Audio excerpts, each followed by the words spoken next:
السلام علیکم۔ آج ہم آپ کو عورتوں کے عالمی دن کے بارے میں بتائیں گے کہ یہ کب اور کیسے شروع ہوا۔ یہ ایسی حقیقت ہے جس کا جاننا ضروری ہے۔ ہر سال 8 مارچ کو خواتین کا عالمی دن خواتین کی سماجی، معاشی، ثقافتی اور سیاسی کامیابیوں کو منانے کے لیے منایا جاتا ہے۔ آخر 8 مارچ کو خواتین کا عالمی دن کیوں منایا جاتا ہے؟ خواتین کے عالمی دن کو ایک صدی سے زیادہ عرصے سے منایا جاتا ہے۔ اس کی پہلی جھلک 1909 میں دیکھی گئی جب امریکہ کی سوشل پارٹی کی 15,000 خواتین نے نیو یارک شہر میں طویل کام کے اوقات، کم تنخواہ اور ووٹنگ کے حقوق کے فقدان کے خلاف مظاہرہ کیا۔ عورتوں کا عالمی دن میں 1910 کوپن ہیگن میں محنت کش خواتین کی بین الاقوامی کانفرنس منعقد ہوئی۔ اسی جگہ پر اس خیال کی تجویز جرمنی میں سوشل ڈیموکریٹ پارٹی کے لیے خواتین کے دفتر کی رہنما کلارا زیٹکن نے پیش کی تھی۔ 1913 اور 1914 کے درمیان روس میں خواتین نے اپنا پہلا یوم خواتین 23 فروری کو منایا۔ بعد ازاں یہ فیصلہ کیا گیا کہ 8 مارچ کو عالمی سطح پر منایا جانا چاہیے۔ تب سے اب تک ہر سال تمام ممالک میں 8 مارچ کا دن بطور خواتین کا عالمی دن منایا جاتا ہے۔ آخر خواتین کا عالمی دن منانے کی ضرورت کیوں پڑی؟ تاریخ گواہ ہے کہ ایک عرصہ دراز سے عورت مظلوم چلی آ رہی تھی۔ یونان میں، مصر میں، عراق میں، ہند میں، چین میں، غرض ہر قوم میں، ہر خطے میں کوئی ایسی جگہ نہیں تھی جہاں عورتوں پر ظلم کے پہاڑ نہ ٹوٹے ہوں۔ لوگ اپنے عیش و عشرت کی غرض سے اس کی خرید و فروخت کرتے، ان کے ساتھ حیوانوں سے بھی برا سلوک کیا جاتا تھا۔ حتیٰ کہ اہل عرب عورت کے وجود کو موجب عار سمجھتے تھے اور لڑکیوں کو زندہ درگور کر دیتے تھے۔ ہندوستان میں شوہر کی چتا پر اس کی بیوہ کو جلایا جاتا تھا۔ اسے حقیر و ذلیل نگاہوں سے دیکھا جاتا تھا۔ اس کے معاشی و سیاسی حقوق نہیں تھے۔ وہ آزادانہ طریقے سے کوئی لین دین نہیں کر سکتی تھی۔ وہ باپ کی، پھر شوہر کی، اس کے بعد اولاد نرینہ کی تابع اور محکوم تھی۔ اس کی کوئی اپنی مرضی نہیں تھی اور نہ ہی اسے کسی پر کوئی اقتدار حاصل تھا، یہاں تک کہ اسے فریاد کرنے کا بھی حق حاصل نہیں تھا۔ دنیا میں مذہب اسلام کی آمد عورت کے لیے غلامی، ذلت اور ظلم و استحصال کے بندھنوں سے آزادی کا پیغام تھی۔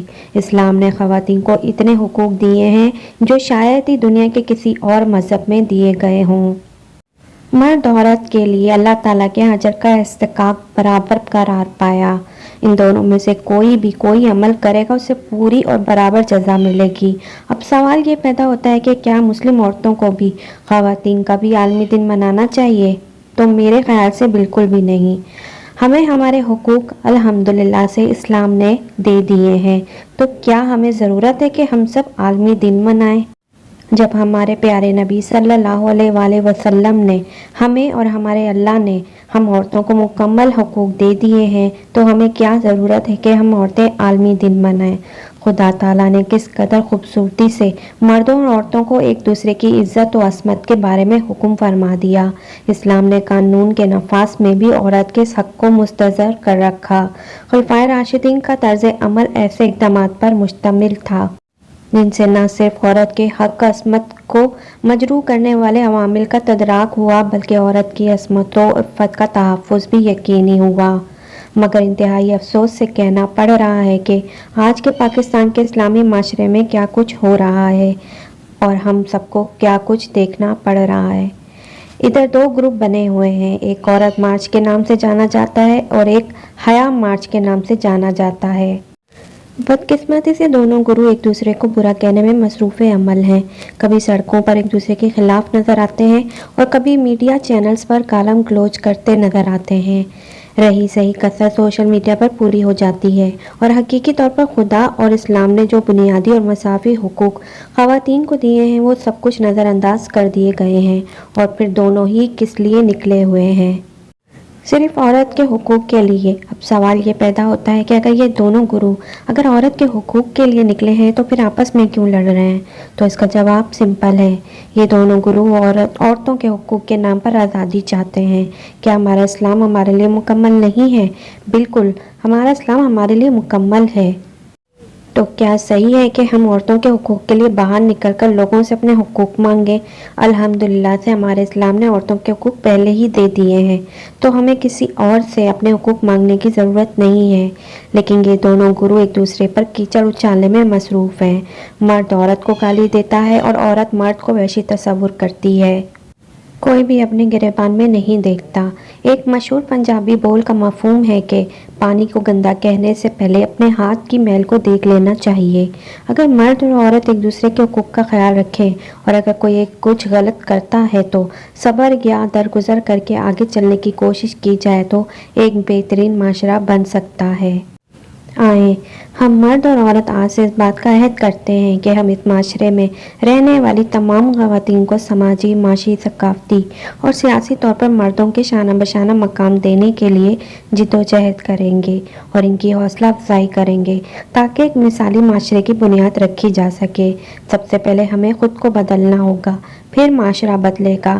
اس سے پہلے خود سے شروع کریں، پھر معاشرے کے رہنے والے لوگوں سے شروع کریں۔ میرا یہ ویڈیو بنانے کا مقصد صرف یہ تھا کہ میں اس ویڈیو کے ذریعے آپ کو بتا سکوں کہ ہمارے اسلام میں ایسی بہت سی چیزیں ہیں جن کا اسلام میں کوئی بھی ذکر نہیں، اور ہم نے انہیں اپنی زندگی میں ایسے شامل کر لیا ہے کہ جیسے وہ ہم پر فرض ہیں، اور یہی وجہ ہے کہ ہم دن بدن اپنے اسلام سے دور ہوتے جا رہے ہیں۔ اپنی زندگی میں صرف ان چیزوں کو شامل کریں جو ہمارے اسلام سے جڑی ہوں۔